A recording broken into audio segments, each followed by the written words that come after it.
Well, a very good day to you, ladies and gentlemen. Welcome to the Candid Talk here on Herman Manyora's YouTube channel. It's a pleasure to have you on board. Well, it's a little bit cold, but we've decided to overcome and brazen this cold morning and actually join Professor Herman Manyora here on Kenya's most comprehensive political and public governance analysis show. Prof, how are you? Wonderful. Still running strong. Still running strong? Yes. And I can see the cold is a little bit getting more and more. Yes, yes. And the weather is not actually getting good with us as a country. We do hope that the government is taking... And we are beyond stone age, so we have fire. We have fire here. Yeah. But we do hope that the government also has some fire. Supply us with firewood? Yeah. But the government should actually supply us with firewood. Yeah, in developed countries, when there's winter, you must ensure that people are able to heat their houses. So where do you get firewood right now with the rains and flooding and everything? Modern things, yeah, gas and everything else. Yeah. Here we are. Yeah. Sticking to city politics, Rigathi Gachagua, the deputy president, says he'll take a keen interest in what is taking place in Nairobi. He says, we've been here, and I want to take keen interest on how the city is being run. The governor, Johnson Sakaja'S, says, I'm being fought because I'm working with Raila. Let's look at this and put it into perspective. Why do you think the deputy president has actually interest in running Nairobi? There are two Nairobis. There are actually three Nairobis.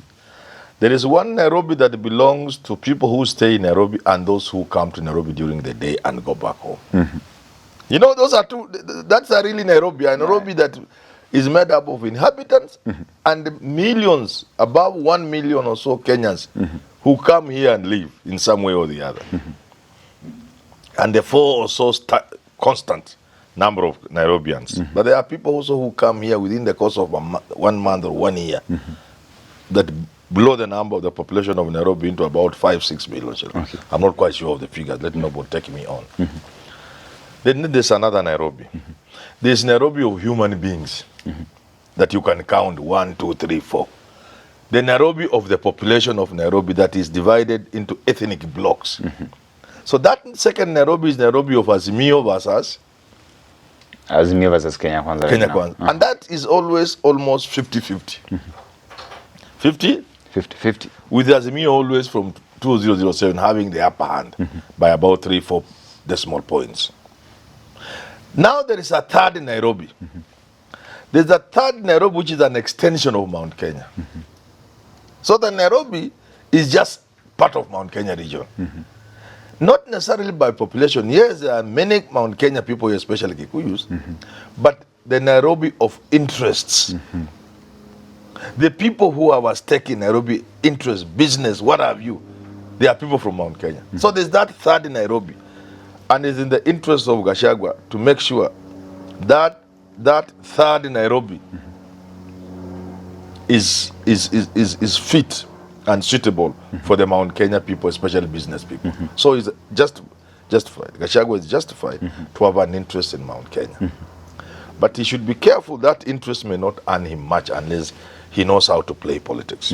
Yeah. So my question is, do you think, is the deputy president actually playing politics with what is taking place in Nairobi? Is it political, all those statements that he made? Are they really political, or what is it that is... What I've said before and which I want to repeat here, Mount Kenya people supported Ruto without conditions. You get it? Other people came with conditions and some of them even brought little or nothing. But they were given something.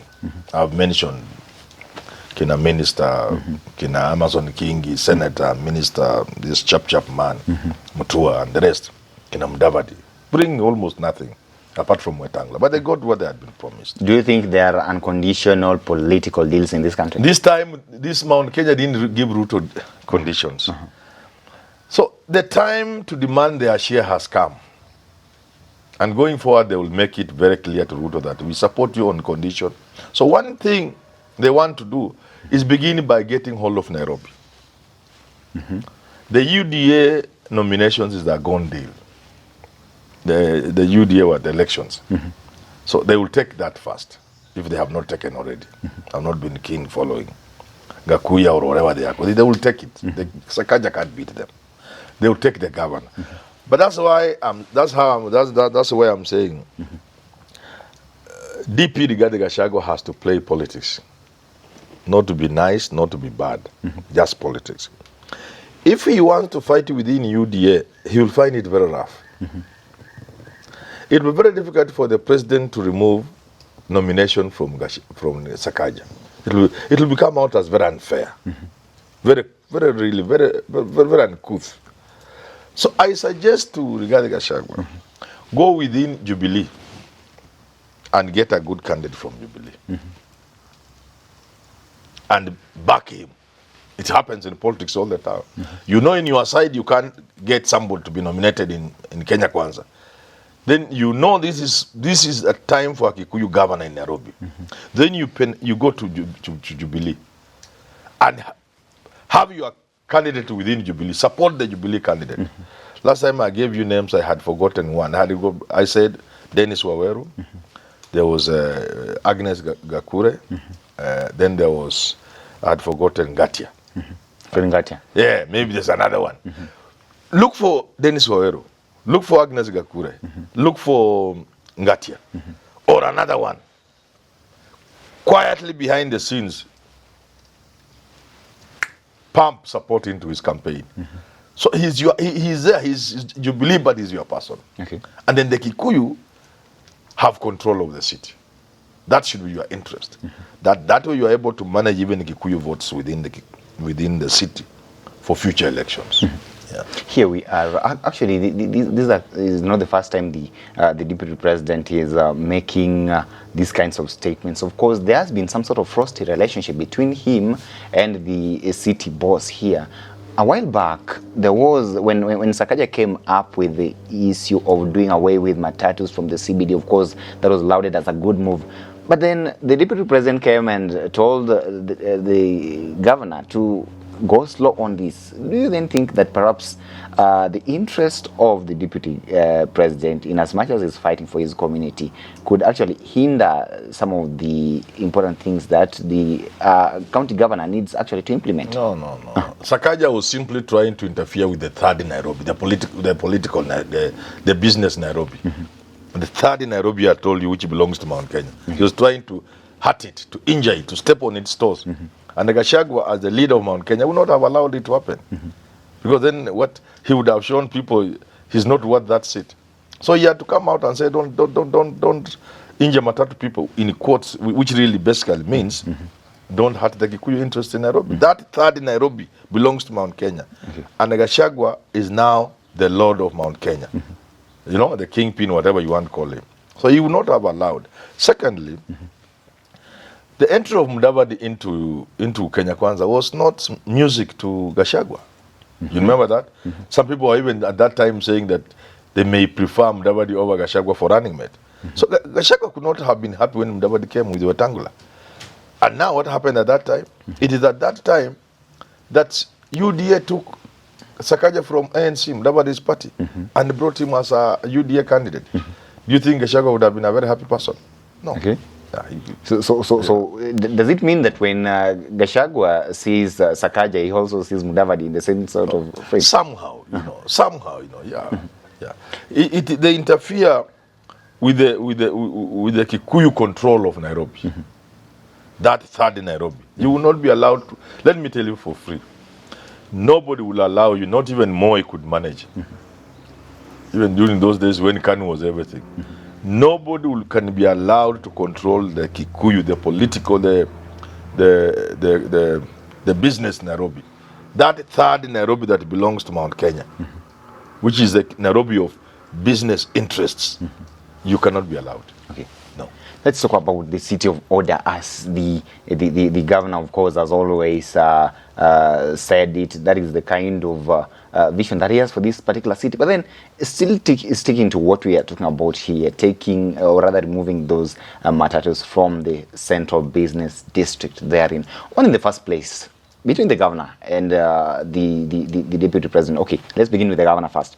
Was that the right move? Is that the right thing that should actually be done? But this thing has been long overdue. It's not. It's a no-brainer. Okay. You cannot have a city that is dirty and crowded and call it a city. You can't. Okay. If you look at the size of Nairobi city in terms of is economy, then it can only be an orderly city. Nairobi is supposed to be a city, yet it's not a city. Nairobi is some overgrown village town, not a city. A city is managed by bylaws. Why?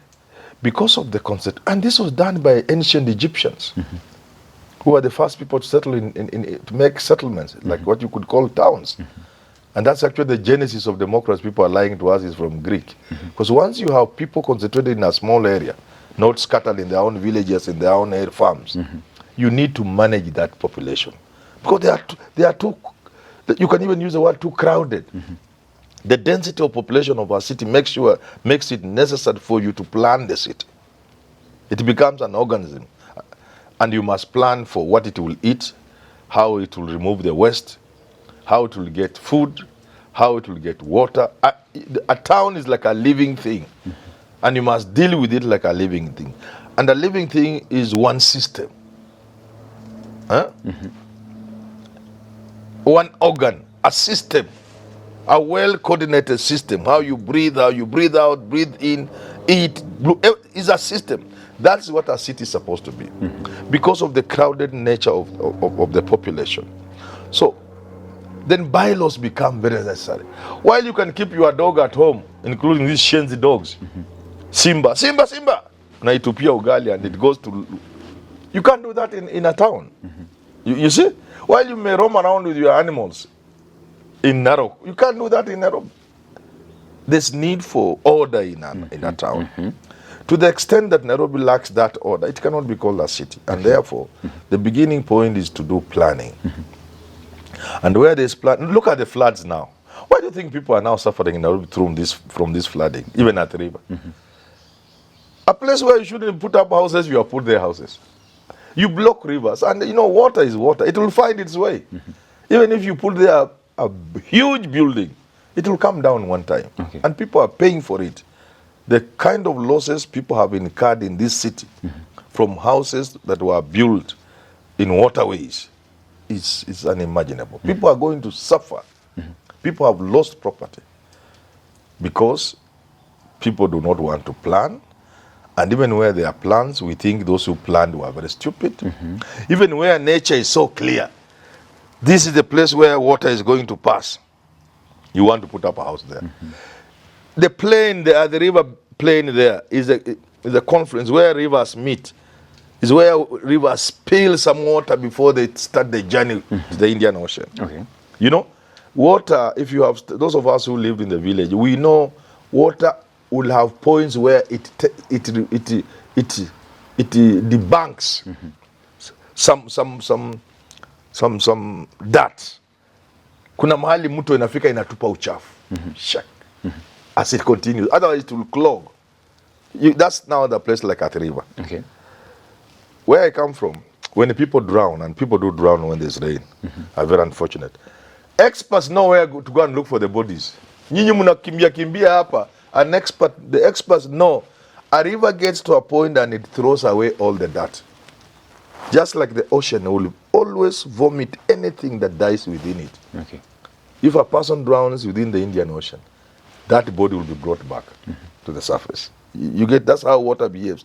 So even this village knowledge, with all our education and modern status, we can't even know that our water will find its place. So just to cut the long story short, Nairobi is not a city. And the traffic is just one of the things. If people cannot move in traffic, how can you create jobs? So I want us to investors work there? I want us to agree on this. The governor was right. The governor was right. The governor was right. Yeah, and he was not even saying anything new. This is something that has been said. So by the year 20, is it 2004 or 2014? One of those. There's a 14-seater matatus were not supposed to be in Nairobi at all. In black and white is written. But who are we? laws mean nothing to us. Regulations mean nothing to us. So Sakaja was only saying what is already there. What is already there, and what is right that should actually be done. There's no city that can operate the way Nairobi operates. Then make me understand the deputy president's reactions, and of course he told the governor actually to go slow on. But this. be fair to the deputy. Let's be fair to the deputy president. I have already said his politics. It is community interest. But also let us be fair to him. Okay. What Sakaja was doing was the right thing, but too abrupt and in the wrong way, which appeared to be almost populist. Remember, it's not just a matatu, there are also the bus. You get it? Yeah, I get you. Which is a very good thing, that you cannot have a bar here and the children are reading for their exams next door. It doesn't make any sense. And the Mutuzo laws are very clear about 300 meters from our school. But our bars are just next to schools, even on top of a building up, there's a bar, school is down. That cannot obtain. So Sakaja was saying that which is right, including the alcohol problem. But what Rigathi was also pointing out, there are livelihoods involved in this thing. We must manage it proper. So Kwenda Pole Pole is, how do we manage it? We all agree Nairobi cannot continue being congested and then noisy with the bus all over. But how do we do it? I think that's what Gachagua was saying. Go slow. How do we do it? But of course, Gachagua was more propelled by politics and community interest than by what is right for Nairobi. Okay? There is an unutilized bus terminus, of course, you know it, being constructed using the taxpayers' money, a lot of money therein. But then here we are. Don't you think that perhaps the deputy president's assertions, being the deputy president or the deputy president of the country, amounts to interference with the work of the governor of the city? You can look at it, but remember one thing. One gentleman called Rigathi Gachagua is a politician. He has a constituency to appeal to. All politicians have constituency to appeal to. So, even the president is a politician. So, not everything Ruto does is in the interest of the country. A good chunk of what he says and does is because of politics. So, Gachagua is a politician. He must be mindful of his constituents. And a politician is always thinking about the next election. Yeah. How do you then defend the interest of your people at the expense of doing the right thing? That's what I was saying. There's need for balance. There's a need to control traffic in Nairobi, and therefore we must address the issue of matatus. You cannot have a city with matatus inside. That is a fact. But I was on a TV show, I think KTN, with the chairman of the matatu, and I told him, you people, look at taxis. When Uber came, taxis said they didn't care, but are they operating anymore? My favorite taxi used to be around Ambassador. They are just there idling. Even the vehicles cannot do taxi work. 1500 cc, 1800 cc. Uber came with 900 cc, 13 cc. They have killed. We used to buy meat from butcheries, kiosks. Now they are in the supermarket. So I was telling this man, that's where the world is heading. That's where Nairobi is heading. You have the capacity, the resources to pull together, to come up with buses, and I refer to what is happening in Dar es Salaam. Those modern buses. Okay, so that high capacity vehicles reduce the number of vehicles within the CBD. So you can get together the Ngong number 11, Ngong town. Is it 111? 111. Those matatus, if they get together, they have the financial power to introduce those buses on the Ngong town route. You get it?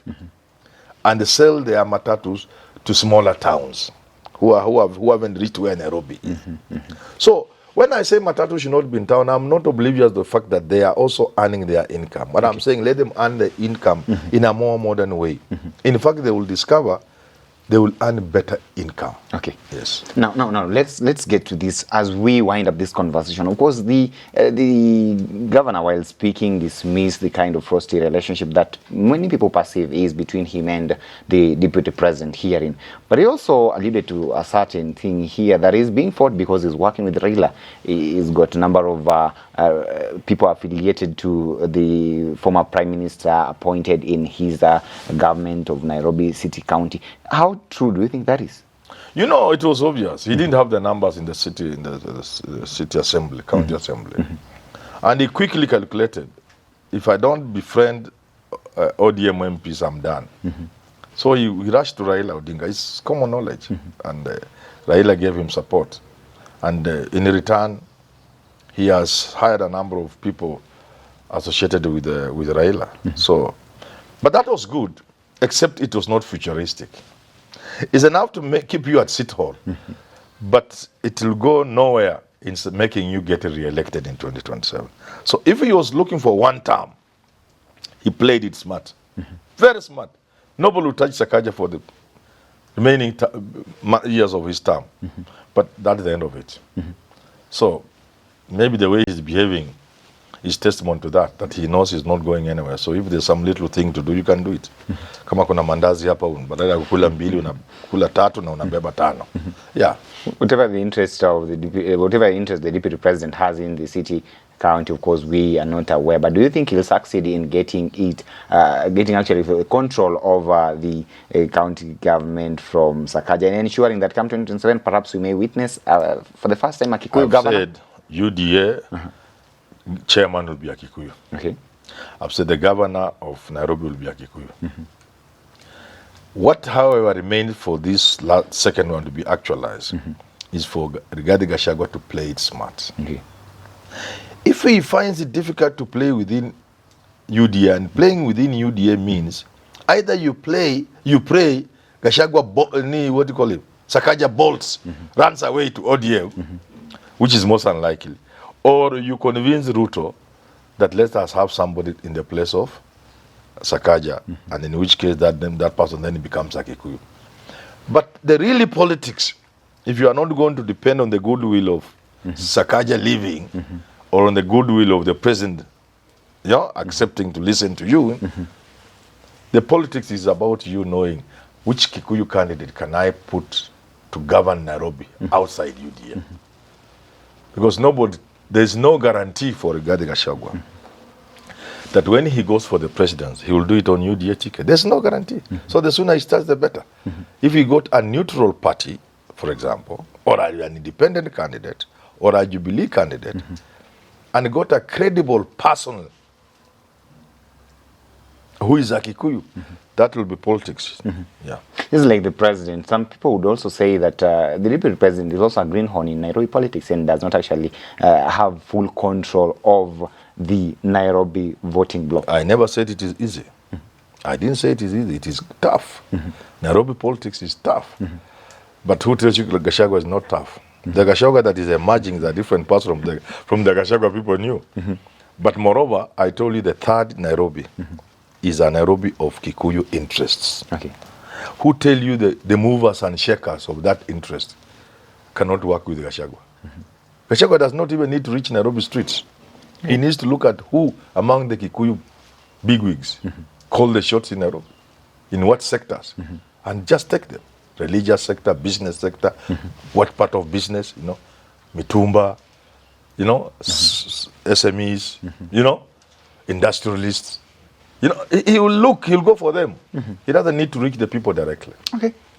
Well and good, ladies and gentlemen, allow me stop this conversation at this particular moment, but of course you can weigh in on and tell us what you think about what we just discussed here, or rather talked about with Professor Herman Manyora here. If at all you're watching us for the first time, kindly subscribe to this channel, and of course stay tuned to some of our programs that will be coming up here. Jadel Kabiro is always here, as well as Richard Mwenja, and of course Professor Herman Manyora with these standalone pieces every Saturday. Thank you for watching. My name is Evans Okinyi.